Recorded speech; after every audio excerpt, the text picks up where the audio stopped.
the final prophet of God, said to be Mohammad of Islam.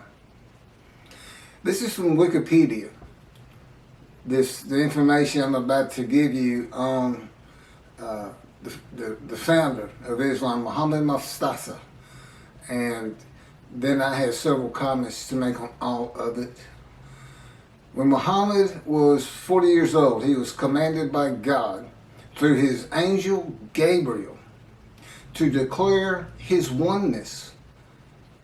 And of course, God is one began with the Jewish people and the Hebrew Bible. To the idolaters of the whole world, and to deliver the message of peace to an embattled humanity. In response to this command from heaven, Muhammad launched the momentous program called Islam, which was to change the destiny of mankind forever. He was in Hira when one day the Archangel Gabriel appeared before him and brought to him the tidings that God had chosen him to be his last messenger to this world, and had imposed upon him the duty of leading mankind out of the welter of sin and ignorance into the light of guidance, truth, and knowledge, to be a light to the world, which should sound familiar to the Jewish people. According to the accounts of this Shia Muhammad,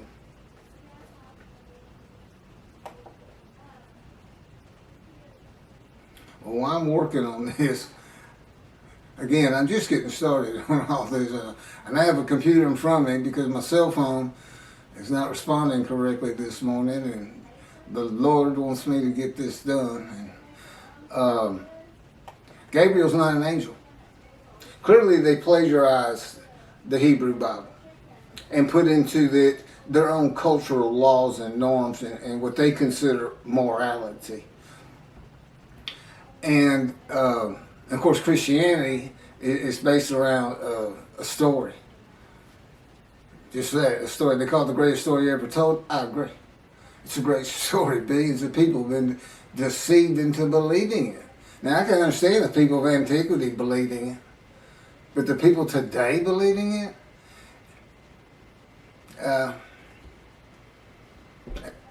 I really don't know what to say about that. I don't know how you can believe God made a human sacrifice to you, and by his blood, by his stripes, we are healed.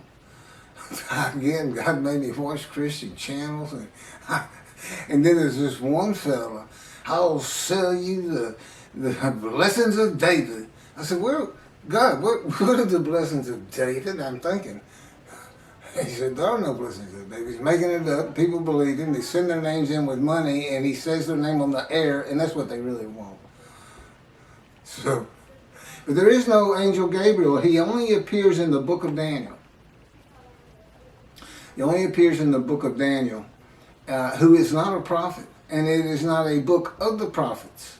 And he doesn't speak with God. That's what a prophet is.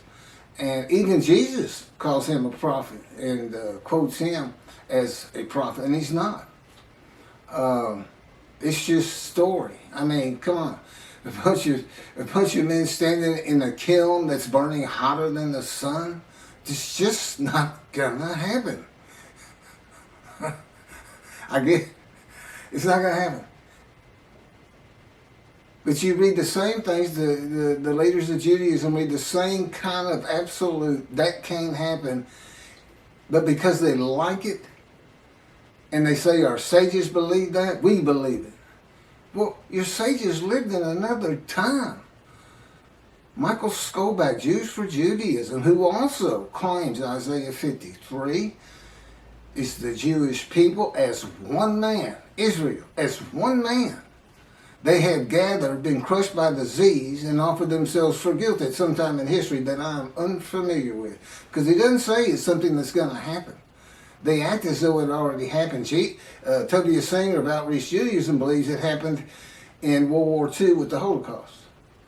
But that was just 6 million. That wasn't all the Jews of the world gathered as one man Israel. They didn't get long life. They didn't see their children. They didn't teach righteousness. Neither did Hitler if he's the one that offered them as these ram sacrifices, because he reads an offering of oneself for guilt to literally mean, these are his words, it literally means a guilt offering. Let's go to Leviticus. Now, he doesn't say let's go to Leviticus. He says it's a guilt offering, but a guilt offering is an unblemished ram for theft or destruction of holy things, debts. What that has to do with anything, I don't know. Because he's an anti-missionary. He's pointing this interpretation of 53 away from Isaiah 53.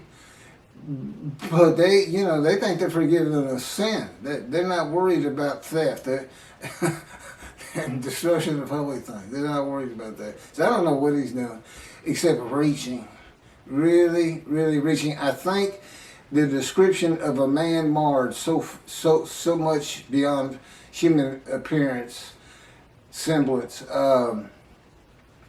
and all this plague, afflicted, that the Holocaust just grabbed him and he just made it fit. Well, that's what the Christians do. They make Jesus fit.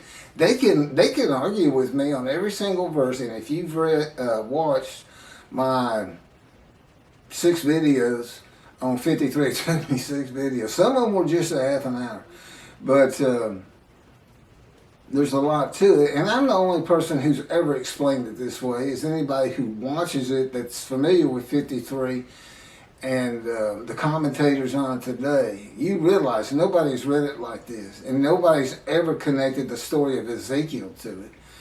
And this atheist, pretty smart guy, but it's just like in Malachi 3. Every time God had me read it, I'd say, why is that angel leaving early?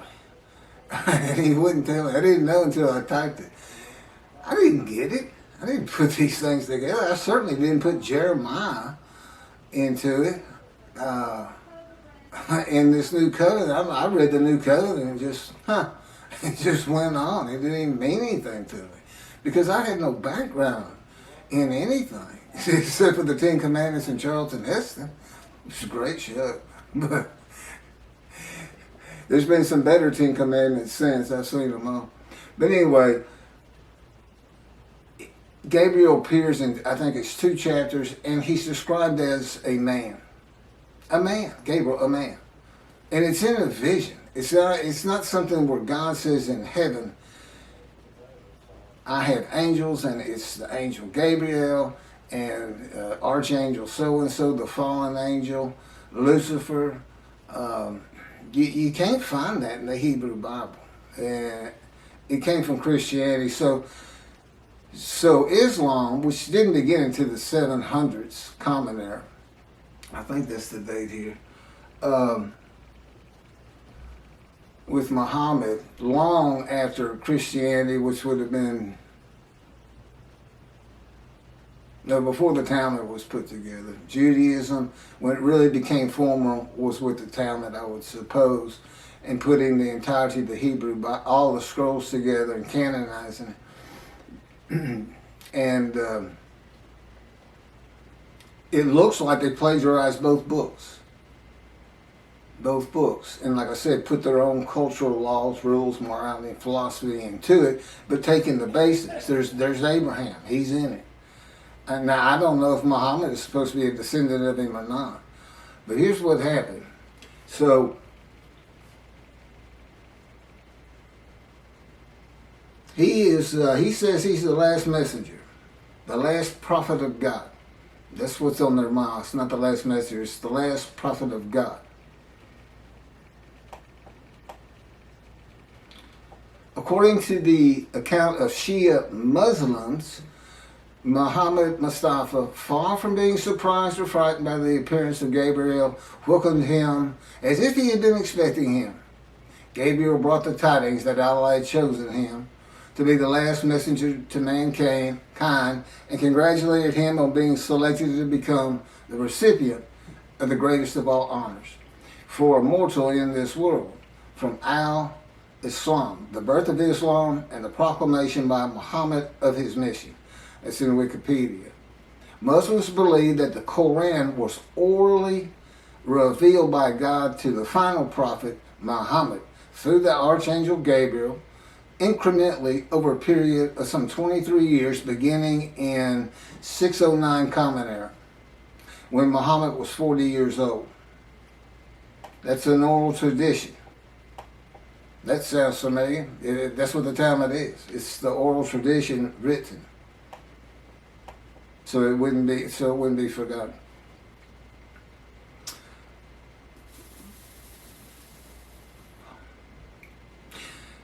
The year, and then he died in 632 Common Era. Muslims regard the Quran as Muhammad's most important miracle. He worked miracles like Jesus did. You know, he could bring tidal waves with fish to feed the multitudes. And Jesus fed 5,000 with 2 loaves and 5 fish, or 2 fish and 5 loaves, something like that. Fed 5,000 people. And a proof, his book, the Quran, a proof that he was a prophet, that God spoke to him through Gabriel, the angel.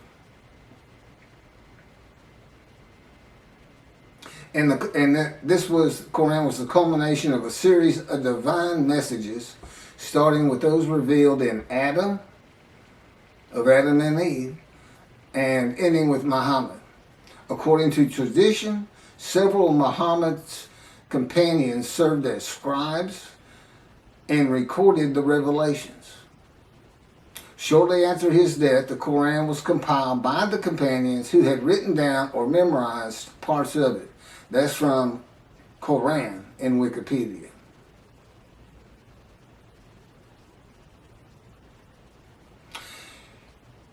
God chose his last messenger. And Allah means God, by the way. It's just not the God of the Hebrew Bible and the God of the Jews. God chose the last prophet, the last messenger, long before the time of Muhammad, when Malachi wrote Malachi. The messenger is Elijah for a time to come, and the time still had not come. The land did lay desolate, but they had not returned. It did not bloom again until 1948. And even then it was a desolation. It took many years to get it going and renew all the old cities like Jaffa and Haifa and Tel Aviv. And of course rebuild Jerusalem. You know, it's a metropolitan area now. Elijah, which of course is me. Now, how do you think Islam's going to react to me? We already know how the Christians are going to react. Not too favorably. Not too favorably. So this, you know, David is here because I'm David. David is here. I am the Moshiach. I am anointed. Which means the man of Isaiah 53 is anointed. And the anointment is the alighting of God's Spirit on me. That's how I know I'm the man of chapter 11, verses 1 and 2. Because there is no question that the Spirit and God are within me. And that's how I know this whole concept of God is in his Spirit. And I can point to Scripture that says just that. And explains things where it doesn't say it. Now they believe Muhammad to be a prophet because of his book. I've got 2 books God dictated to me with all this information. This is chapter 49 of Isaiah 53 in the day of the Lord. See, it's not just about Isaiah 53. Now the last chapter is the day of the Lord, and I'm going to do that probably on a separate video. I may make this another 2 half-hour recordings. All my camera will take. So God's righteous servant, me. I am the final prophet, not Muhammad. And as the final prophet, and with the God of the Jews, being the Abraham and Judaism being the Abrahamic religion that is correct. There's 3. I mean, if you really sit back and think about it, who's gonna win that? Who's going to win? There's three. Are the Christians going to win it with their human sacrifice? Are the Muslims going to when clearly it's just a plagiarization? They're going to be a light to the world. Peace and humanity.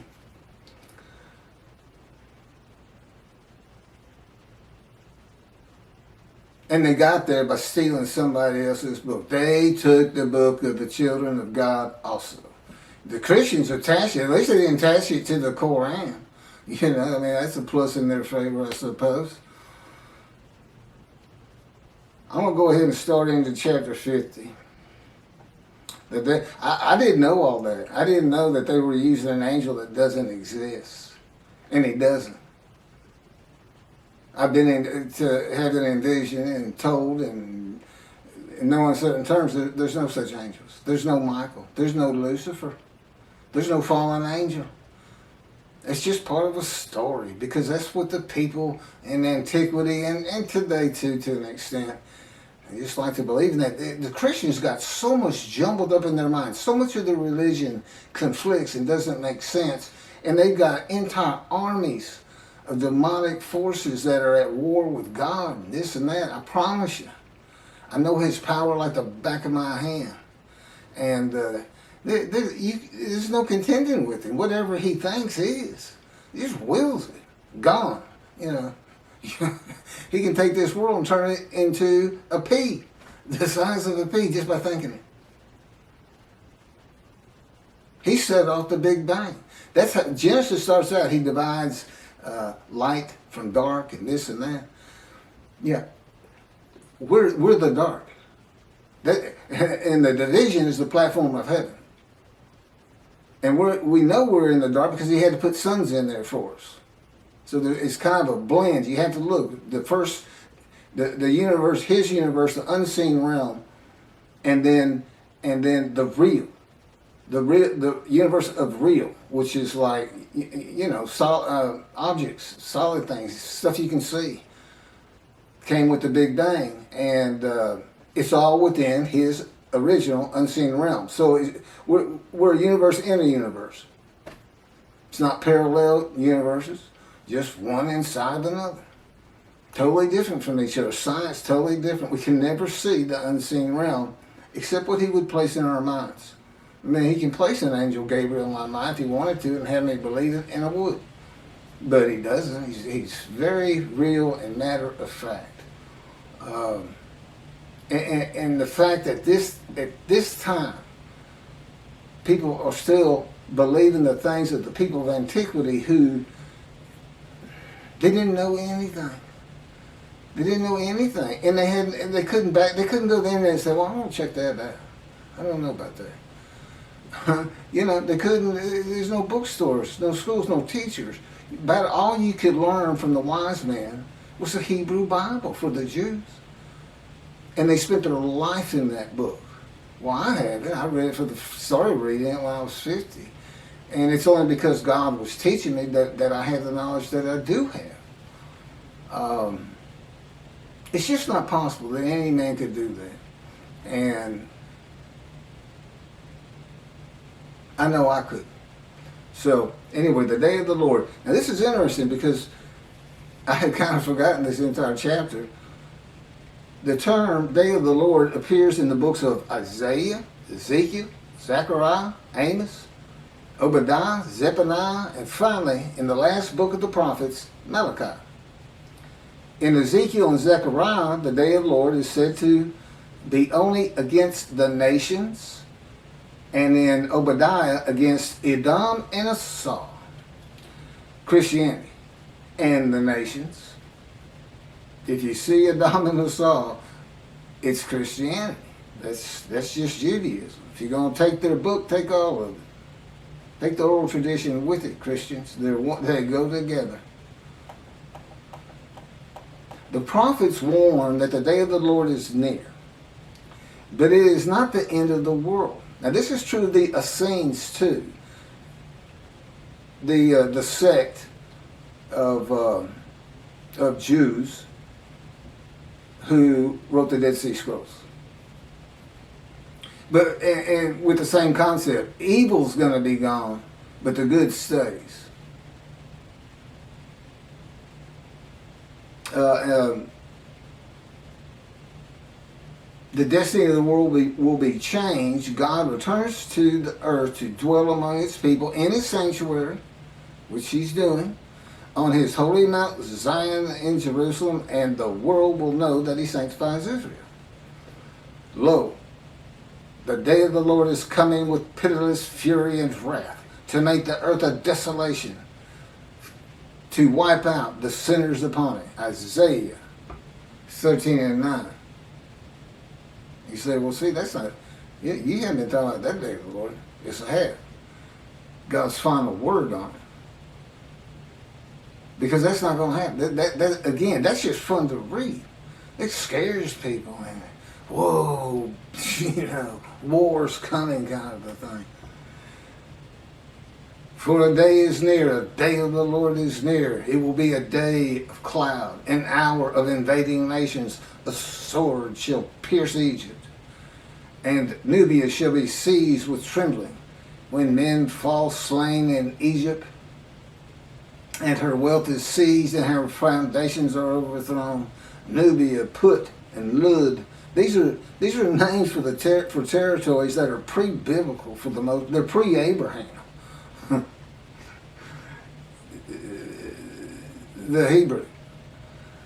And all the mixed populations in Cub and the inhabitants of the allied country shall fall by the sword with them. Ezekiel.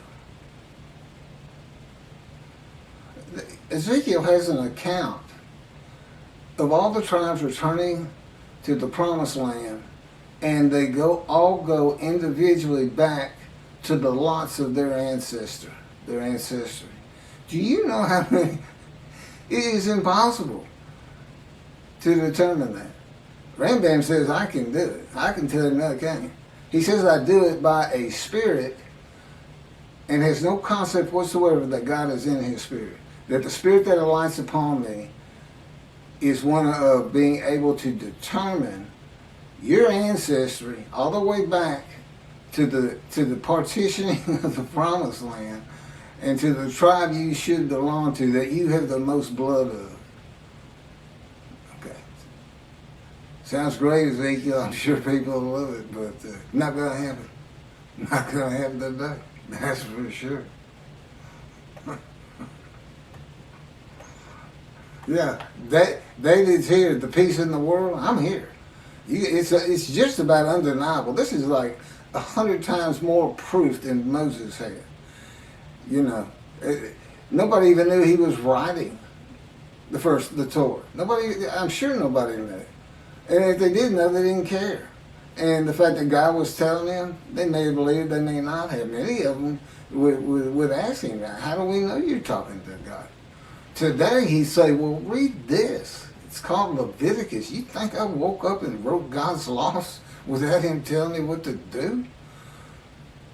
Because I thought that's what he was telling me? That's the Christians. I'm getting the word from the word. For some reason, they call Jesus the word before he came into body. So they get a word from the word. The word, I think, means God. I'm not sure. But everyone who invokes the name of the Lord shall escape, for there shall be a remnant on Mount Zion and in Jerusalem, as the Lord promised. Anyone who invokes the Lord will be among the survivors. That's from Joel. For I have noted how many of your crimes and how countless your sins, you enemies of the righteous, you takers of bribes, you who subvert in the gate the cause of the needy. Surely, at such a time, the prudent man keeps silent, for it is an evil time. Seek good and not evil, that you may live, and that the Lord, the God of hosts, may truly be with you, as you think, hate evil.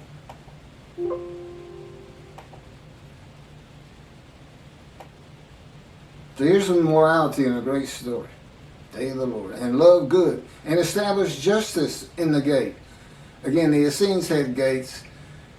People like to hang out at them, as you can imagine. and tell stories. What else are they going to do? If they had enough food and everything, and have all your friends clapping you on the back. Great story. Great story. Look at all those Gentiles gathering around. Tell that Jesus story. Tell the Jesus story. They look at them.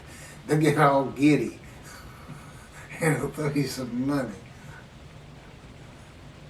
Yeah, it could have happened. Could be like that. And I got a real long, I'm going to skip this one from Zechariah, but finishing up with Zephaniah on this coming of the end of evil. And I will bring distress upon men, that they should walk like blind men, because they have been sinned against the Lord. And their blood should be poured out as dust, and their flesh as the dung. Oh, come on. Okay, he's going to let me read a little bit of this one. This is from Zechariah. Now, see, this is like watching a zombie movie. This is like watching a heart show. And we are, most people love to see those every so often, especially as when you're young. As for those people that warred against Jerusalem, the Lord will smite them with this plague.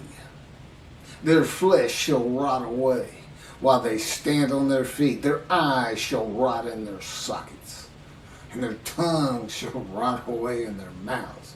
In that day a great panic from the Lord shall fall upon them, and everyone shall snatch at the hand of another, and everyone raise his hand against everyone else. Judah shall join the fighting in Jerusalem. The same plague shall strike the horses, the mules, the camels, and the asses. The plague shall affect all the animals in those camps. And on and on. Malachi 3 brings a new concept to the day of the Lord. Why is that? Because it's not going to be in antiquity in Jesus' time. It's not going to be in the Middle Ages. It's going to be in the age of the internet, knowledge, science, medicine, common sense. Oh, that's right, reasoning, and enlightenment. But it's still fun to read. That's the thing, he was writing for antiquity, because this is the kind of stuff they not only, they would believe these stories. And today, we don't believe them. We just think, wow, that's fun to read. So God was writing it for different eras. He wrote for antiquity in the Middle Ages, and then we had the Age of Enlightenment kicking off in about 1600, computers in 1960, to today. The age of the internet.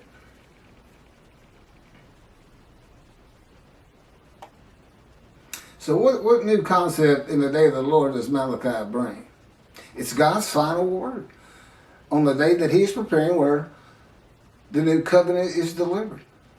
And again, he knew they were going to be dispersed, and apparently he had a pretty good idea when they would be coming back. Okay, it's the final word of God, not only on the day of the Lord, but the new covenant. What's he saying? What's really happening? Get away from all these fun stories. He's coming with a covenant of friendship. He says you're going to be safe from now on. The nations of the world is going to know I sanctified the Jews, that the Jews were correct about the Abrahamic religions. I'm going to build a temple which shows I have sanctified you, because nobody's going to want you to build it. The Gentiles of the northern kingdom, imported by Assyria, didn't want the second temple built. They obstructed the building of it and tried to stop it completely with letters to Cyrus or to whoever was leading Persia at the time they sent the letters. And he says, new covenant, everybody's going to be sin free, holy seed. And since he did the same thing with the exiles, he never says, I'm making you a holy seed to build the temple. He never does say that. But that is what happened. And it's going to happen again. He's going to have that temple built, I don't know, 10, 20 years from now. I don't know. Presumably before I die. But now David, he died before the building of the first temple. Although he had a lot to do with gathering all the materials for it and the wealth that went into it. and Solomon had a home to be honored. There's always a lot of things happening again that are real. As a matter of fact, it took longer to build Solomon's house than the temple. So he must have had a pretty honorable abode, right? That and God talked to him. Now, God doesn't address the nations. As I started out, these different days of the Lord's in the various books, some are just pointed at Christianity, some is the nations. They kind of differ. But Malachi 3 is real clear. It's the Jewish people, the people of the land of Israel, as much as anything. That's the focus. When I come back, the sanctuary to be placed amongst his people in Jerusalem. Although the covenant, the friendship covenant does not say in Jerusalem. I think that's pretty much implied. Although as David purchased the Temple Mount for God after he had failed the test that God put him to, as kind of a making up for it. I watched this land, and I could go back. There's people who have raised millions of dollars for the building of the third temple out there right now. Just on the belief it will happen. God will come. They just don't know how because of the false teachings. Teaching of antiquity. The teachings for people of antiquity. Well, the people today aren't of antiquity. Compared to those people, they are all brilliant geniuses. Every single person who has a computer is a brilliant genius. Knowledgeable. Over these people. So, here's God. Not only is he saying something different than your traditional day of the Lord, he's saying in future times, in the times where man is more enlightened, knowledgeable, we're just going to build sanctuary and everybody's going to be safe because that's just going to keep people from picking on you as much as they are, and they'll have it in their minds, just don't mess with them. That God could be in there. God might be there after all. Keep the Middle East at bay. And of course, when I die, that's not to say God's not going to continue on as he did with Solomon, with Elijah. That was followed up by Elisha. The Davidic dynasty was supposed to continue the line of David, but I don't believe there's anything his covenant does. Well, my son's a great guy, and God says, would you want me to put him through that? What you've been through? And I thought about it. I said, that'd be good for him. I mean, I wouldn't wish that pain on anybody. But it changes to so much for the good. And you can't really feel another person's pain. I know that pain. I still live in it. You can't imagine what happened to me just 2 months ago. Oh, I can't. I'm not allowed to tell you, and I wouldn't tell you. But it was brutal. It went from, I have my top 5 things that he's done to me, and it moved up to, it went by everybody to number 1. It made number 1. I hope that's the culmination of those events. So anyway, lasted about 3 months. So back to this. So it doesn't address the nations, but only Israel and its people, which is all Jews of the world. Everybody in the world is forgiven. Doesn't mean you go to heaven. Got to be in right standing. And hopefully this is going to be, there's all the Jews aren't coming back to the promised land, to Israel. But I think my presence, and particularly if you build the temple, and then consider this. The nation, if you think the Christians are friendly to you today, you're not going to be saying that 2 or 3 years from now. Not when you can put in their face, we told you we were right. Because that's what they're always telling you. You don't even know how to read your own Bible. That's Jesus. That 53 is Jesus. And you've got all the arguments that I'm putting before you. By the way, this Isaiah 53 in the day of the Lord, every single one of the 50 chapters is summarized in a paragraph. A few of them 2 paragraphs. as an addendum. If nothing else, you stop it. It's like 6 pages. I don't know how many pages. It might be more than that. Okay, it might be a lot more than that. But anyway, if you're in a bookstore, just flip to the back, read the addendum, and just see all the different things that are addressed that really aren't Isaiah 53. The first 20 chapters are kind of like, you need to have this knowledge. You need to know about angels and God in his angel. And a lot of I've kind of broached, but moving on. God says, of course, you've heard this, behold, I'm sending my messengers to clear the way before me, to build the temple, and the Lord whom you seek shall come to his temple suddenly. The messenger is Elijah in verse 23. As for the angel of the covenant that you desire, he's already coming. I've talked about that. The angel of his presence brings the new covenant, Jeremiah 31. All Jews are forgiven of their sins and iniquities. And it's going to be when I get my books published. That's when it becomes official from God's line. And even then, it has to be people who find out about it. Once you find out, whether you believe it or not, but when you start hearing you're sin free, that's when you need to avoid the evil inclination and really, really stress your Judaism and learning your Torah, which is the effect God expects, Torah on your hearts. And heed God, revere, and esteem his name. Because you don't want to miss what he's preparing. You don't want to miss it. You don't want to miss watching the evolution of the Jewish people from Abraham. He's going to pick, the guy's name will probably be, Poindexter or something. Who knows? He's so funny. But I'm sure, okay, it'll be serious, God says. He says, I let Keith cut up a lot. He's a human being. It's good for him. And I play along some. He'll tell you, it's not nearly enough. Or it's too long. Or it's not long enough. God recognizes that the forgiveness and equities and sin of Jewish people will not cause all to heed him. And in Malachi, he says, I know there are those that don't. Those that do, I'm putting in a scroll of remembrance. In Christianity, believing in Jesus and accepting him as his one Lord and Savior brings sin forgiveness and entry to heaven when he returns. I've covered that. Even if you've committed murder and other crimes against humanity and God, and that's just not true with the God of Israel. He's not going to have bad people up there. But that doesn't mean you don't want to practice Judaism.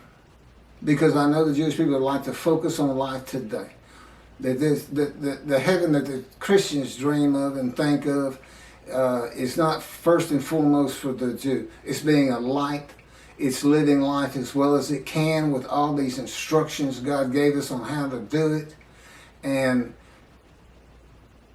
so this is bonus time, and God knew that. You just have to understand, he's able to play these things out in his mind as though he sees the world, the evolution of generations and cities being built and things being invented and knowledge and universities coming in. And he can just watch it all happen, and he can see what's going to happen to the Jews. He knows they're going to get destroyed in Europe. And he'll tell you, okay, I'm not supposed to go into that. Maybe someday. But moving forward here, I just keep that in mind. He knows it's going to be a modern time. And here I am. And listen to what he's having me tell the rabbis. And you know what? You know what the effect of that is? It's not a metaphor like Torah on your heart. But he says he forgives sin, that makes everybody learn Torah. It's really two separate different things. But so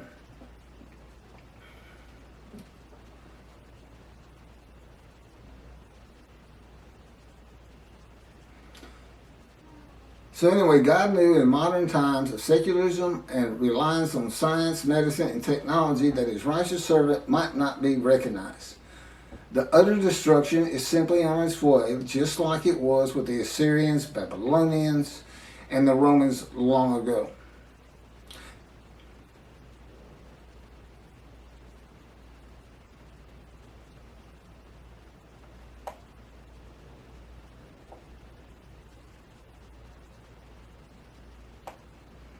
There's no mention in Malachi 3 of the destruction of the nations, as it is in some of the books and chapters and verses that I just read at the beginning of this video, or at least on the day of the Lord. It is implied there will be destruction in the land of Israel, because God says, if He doesn't do it, when I come, it will be with utter destruction, as though there's going to be some, and there would be, to take the Temple Mount. It'd have to be something like the 6-day war. I don't think Israel would ever just storm it and say, well, that's it, we're just tired of it. You gotta go. And unless there's some heinous act done, like a nuclear suitcase bomb, where they finally say, that's it. Only Jews in this land, and we don't care what it takes. That's what they did to us. They just threw us out. Took everything we owned, took our bank accounts, took our houses, took everything, just said go. We had to walk to the promised land.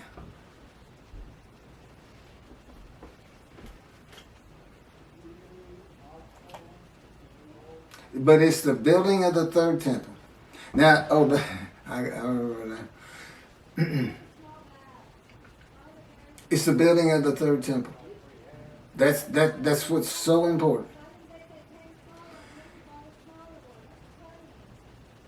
Defeating the enemies of the nations that come against Israel, and the sanctification of Israel as a land and people blessed by God with His presence in His sanctuary, is how utter destruction is avoided in the awesome, fearful day of the Lord. So it's the exact opposite. He's not coming to destroy evil.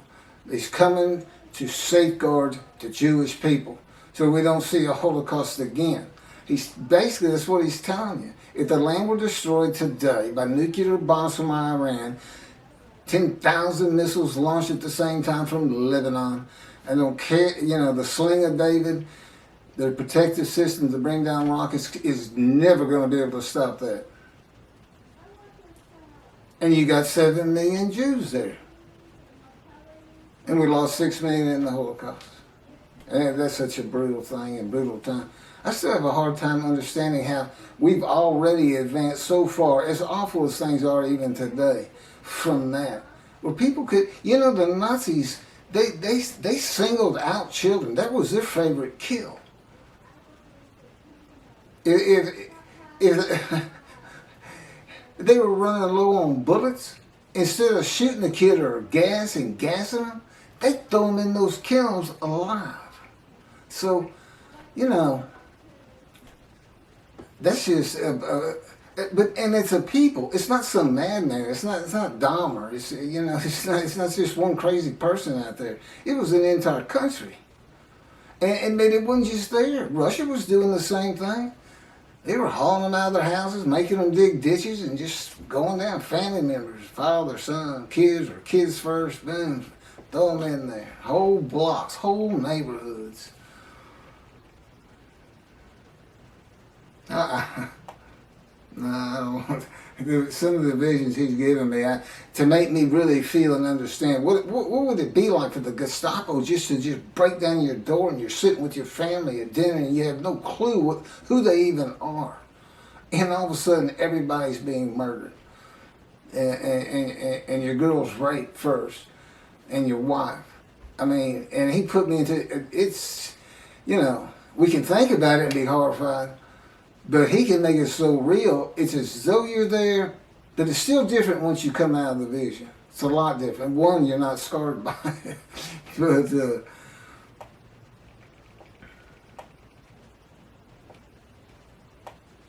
I have a lot of things. That's just about it for the day of the Lord that I have. This man in divine beings, host of the Lord's host. It's one God. It's the oneness of God. Of Israel, one angel, and it's the angel of His presence, who doesn't have an angelic body, and he's in and one man, the Moshiach, the anointed one. And the anointment is the spirit of lighting and entering you. That's the anointment. There's no oil as in our world of the, I call it the real, and God's world, the unseen realm, which is a universe inside a universe, and he's responsible for this one. You know, he made a division of a heavenly bright white light you can't even see in it. That he kind of shows me in visions when we're dealing with David in the temple. It's not the same temple that's on the ground here. It's different, but still the temple, still got the walls. There's a lot of similarities, but in one vast room, it's that bright white light, and in the other is the king's throne and the water coming out and flowing down the steps out front. And so here he is in a future time. See, a time is coming in the future, in the year. He didn't say in the year 2020 or anything like that, but again, he knew. He knew exactly what was going to be there. He knew to come to me in 1957 or select me when the first satellite was launched into the air by Russia, Sputnik. And he said that's when he touched my arm and disfigured me. He really won't. You know, you say, well, how can you not trust him or not believe him or this or that? Because I'm in the fire of refinement. Lying to me is just part of it. And he finds it so humorous to make me think I'm coming out of this thing. And I thought it 11 years ago. I thought we were done with all the pain and shenanigans and adventures with Christianity. He said, Christianity knows you're here. I said, they know who's here? You. You're the man Jesus claimed to be. Isn't that funny? Jesus says in the New Testament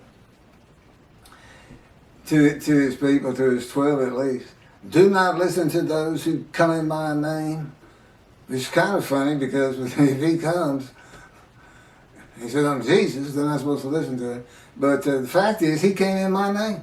He came as the teacher of righteousness. He came as the man of Isaiah 53. He came in my name, and that's given me all kinds of trouble to get this thing going, to do what I have to do for God, to keep utter destruction from Israel, and to save the Jewish people.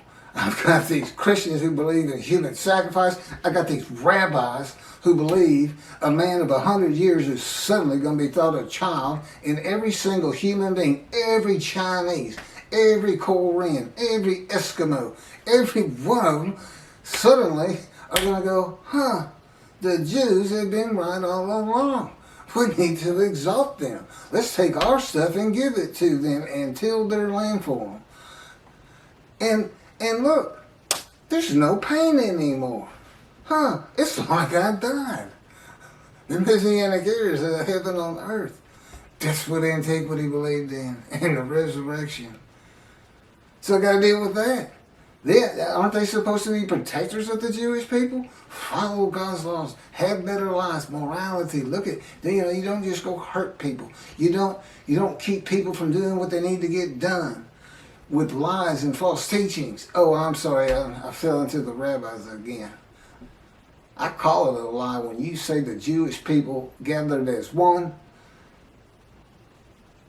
were stricken and plagued with disease as one, and as one offered themselves for guilt to God, passing a test of devotion, and that they then went out and had long lives, all saw their children, and they made the rest of the world righteous. Well, let's see you do it, Israel.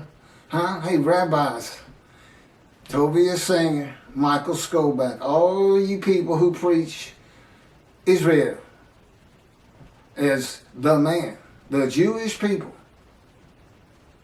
described in Isaiah 53, I want to see you, since you want me to go build a temple as David, you want me to bring peace between the nations and throughout the earth, you want me to end pain in the individual, you want me to teach billions of Chinese how to speak Hebrew, That's what you want me to do? I want to see you make the world righteous. I'm the righteous servant, and I dedicate it, and I pass it to you. How you like that? I'm not going to let you stop me, and guess what?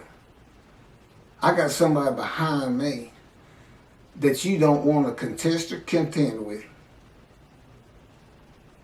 Because people throughout this land are going to hear this very speech about you and Jews for Judaism and Outreach Judaism, your 900-page book, which I shudder to even think about opening personally because of your midrash on Isaiah 53, which you had posted on your Facebook notes, and I was one of your friends, and you said in it, share this with everybody. You gave me the right to use it as long as I don't slander you, perjure you, and guess what? God had me type in Isaiah 53 in the day of the Lord, which will become a bestseller someday. A big part of your midrash on the human sacrifice of the blemished rams by Hitler, which shows that Isaiah 53 describes the Jewish people, 6 million of them. Well, that's all I have on the day of the Lord, and doing my job of bringing the wrath and bringing the reckoning. I'm the righteous servant, I'm David, I'm Elijah, and the prophet like Moses. And soon to be published, a new song God had me write. And I am an eternal priest of the order of Melchizedek and King David, and a rightful king. That would be leader. It's the same song David used. It's scripture. When David wrote it, God told him, David, write this down, a Psalm of David. My Lord said to his Lord. And there we go again with Christians. They say that if it's the Lord and he's talking to the Lord, that's God of the Trinity talking to Jesus. What's the problem? One of them's capitalized and one's not. What was the other big reason? Well, just read it. It's a song about him. It's written by somebody who works for King David, a servant, something in the kingdom. He's writing of him when you read it, because he would be Lord to this man. He's a lowly servant. Yes, Lord. You know, he's a king. That's what you say. It's not Jesus. It's not meant to be Jesus. It's not a, what do they call it? Epiphany of Jesus? I don't know what it is. God wrote stories that have meaning that's just not right there until you know the story of Jesus. I got to end with this, since I apparently still got a little camera time. So, nothing is ever written about Jesus. Okay, nothing in Dead Sea Scrolls, nothing by them. No commotion at the gate, Essene gate with Jesus saying that, you know, you can't say you're the righteous servant because our founder is the righteous servant. And no altercations noted in the New Testament.